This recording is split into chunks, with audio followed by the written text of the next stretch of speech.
Imagínate que tu país prohíbe todas las artes extranjeras. No tienes acceso a la nueva música, películas, ni nada de tu gusto.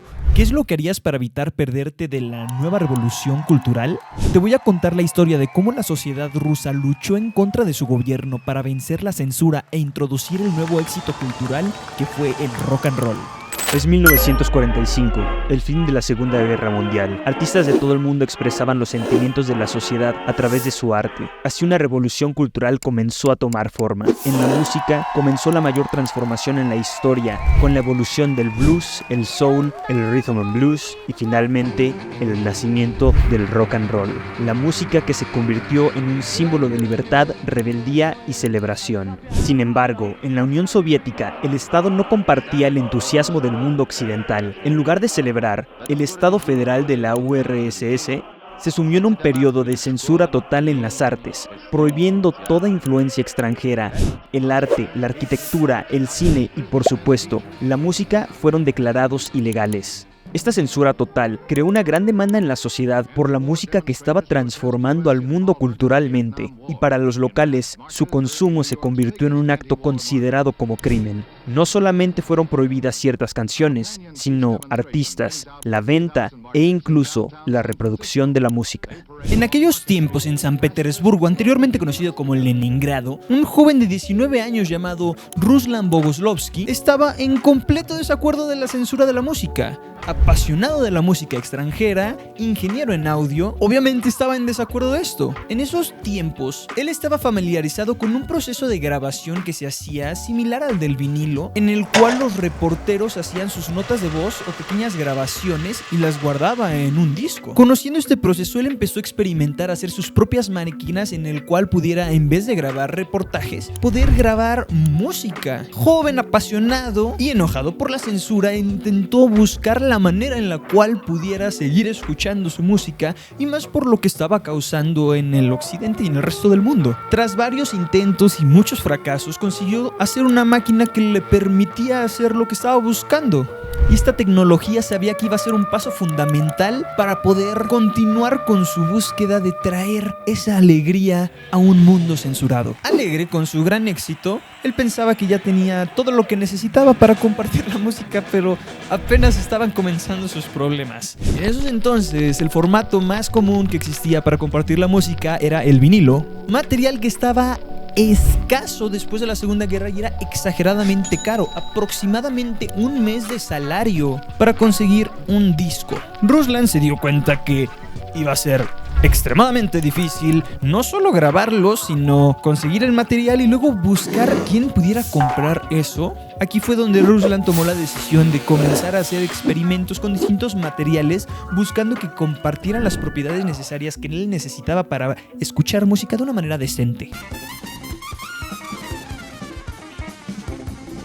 Tras prueba y error y exageradamente muchos fracasos, desesperado un día salió a la calle y comenzó a buscar en la basura. Y aquí fue donde se topó con un material que contaba con los requisitos básicos. Hizo su propio experimento y se dio cuenta que este material le daba una calidad bien, lo suficiente como para distinguir la canción. Un material un poco frágil y que solo lo podías utilizar 5 veces porque después se arruinaba el material y ya sonaba horrible. Y buscando en la basura fue donde se dio con las radiografías. Ahora, Ruslan ya tenía un material lo suficientemente aceptable como para poder grabar y distribuir la música. El problema ahora era conseguir las radiografías, cosa que no era tan sencillo conseguir porque las maneras de conseguirlo era si tenías suerte buscando en la basura y encontrando algunas, sobornando o conociendo gente que trabajara dentro del hospital y que te pudieras llevar ese material, que era obviamente un acto ilegal. Todo lo que estaba haciendo Ruslan era ilegal, pero también era ilegal llevarte la propiedad del hospital. Y para terminar de complicarla, en aquel entonces el Estado obligaba a los hospitales a deshacerse de todas las radiografías que tuvieran almacenadas en sus bodegas porque era un material flamable, entonces no querían arriesgar a quemar todo un hospital. Pero por fin había encontrado una solución a sus problemas de grabación. Sus problemas todavía no terminaban aquí. Esos discos no se vendían por un mes de trabajo. Era más barato y más accesible que los podías intercambiar por una botella chica o mediana de vodka. Yo sé que suena chiste, pero terminó siendo una especie de moneda después de la Guerra Mundial.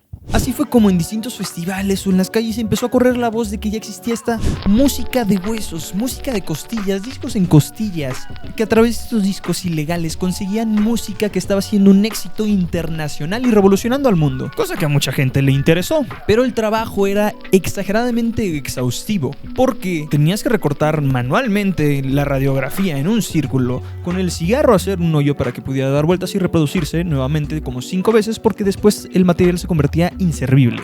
Ya tenía el proceso de grabación, ahora faltaba conseguir los discos. ¿Cómo lo hacía? Pues con contrabando, con gente rica que podía salir y regresar al país trayendo de manera ilegal también discos, aunque principalmente a través de marineros y comerciantes que pues por barco traían esa mercancía. Ahora ya consigue los discos, ya sabe cómo grabarlos, el mayor problema es distribuirlos. Porque el trabajo que Ruslan comenzó a hacer, muchas personas empezaron a replicar. Nuevamente, es un trabajo que tienes que hacer manualmente, no te da tiempo para todo. Así fue como comenzaron a existir distribuidores de música prohibida. Ellos se reunían en mercados por años, en donde después de varios años los policías empezaron a dar cuenta de este contrabando que estaban haciendo de manera ilegal, pues cada vez ahora las complicaciones se le iban hasta los distribuidores, donde ya sabías que tenías que llegar a tal mercado con una especie de código secreto, unas palabras, decías, pues tienes Rock Around the Clock, tienes Elvis. Se comunicaban a través de los nombres de las canciones comerciales, de los éxitos, y después tenían que irse, esconderse, escabullirse a oscuras, a un callejón encerrados. Y aquí es donde los distribuidores, como de película, en sus abrigos dentro, llegaban, abrían el abrigo, y por la flexibilidad del material, podían tener entre 25 o 50 discos entre las mangas y las costillas también. Otra de las razones por las cuales dicen que es música o discos de costillas. Y después de que decías tal canción, mucha gente ni siquiera las había escuchado, pues porque no existía plataformas de streaming como Spotify ni nada. A veces te pedían una canción y no la tenías, entonces grababan con un plumón el nombre de la canción y decían, sí, claro, esta es la canción que pediste. Cosa que no tenías ni la menor idea como comprador si te estaban dando un buen producto o no. Es el riesgo de los consumidores, pero otro riesgo que tenían los distribuidores es que era después de verse en el mercado, muchas personas también, pues para no estar en un callejón oscuro, porque los policías estaban monitoreando todo eso, le decían, pues vente a mi casa, y en la casa ya les enseñaban los discos. Cosa que los asaltantes se dieron cuenta de que podían hacer algo por ahí. Entonces, al momento de invitarlos a su casa, los asaltantes les sacaban un cuchillo, se lo apuntaban a las costillas y le decían, danos las costillas o te lo clavamos en las costillas. Y así fue como la música entró y se mantuvo aproximadamente 2 décadas de manera ilegal, prohibida, con todos los riesgos que implicaba y una calidad decente, pero que no es lo que querías. ¿Qué fue lo que pasó? Ruslan vendió más de 1 millón de discos y como muchos creadores de estos discos de huesos, Ruslan terminó en la cárcel. Ruslan en la cárcel, digamos entre feliz y enojado, porque pues cumplió su objetivo de traer la música prohibida a Rusia, compartir lo que se estaba perdiendo el mundo, pero sin embargo pues terminó en la cárcel. Años después, cuando salió de la cárcel, el mercado de la música de costillas ya había finalizado, terminó Rusia con la censura y la prohibición, y pues se había introducido en el mercado otro material que son los cassettes que tenían una calidad superior e igualmente baratos. Esa es la historia de cómo existió la música de costillas, cómo entró la cultura del rock and roll, el jazz y muchos formatos que estaban prohibidos en su época a un estado que prohibió todo lo extranjero. Si te gustó el video, dale like, suscríbete y nos vemos en el siguiente.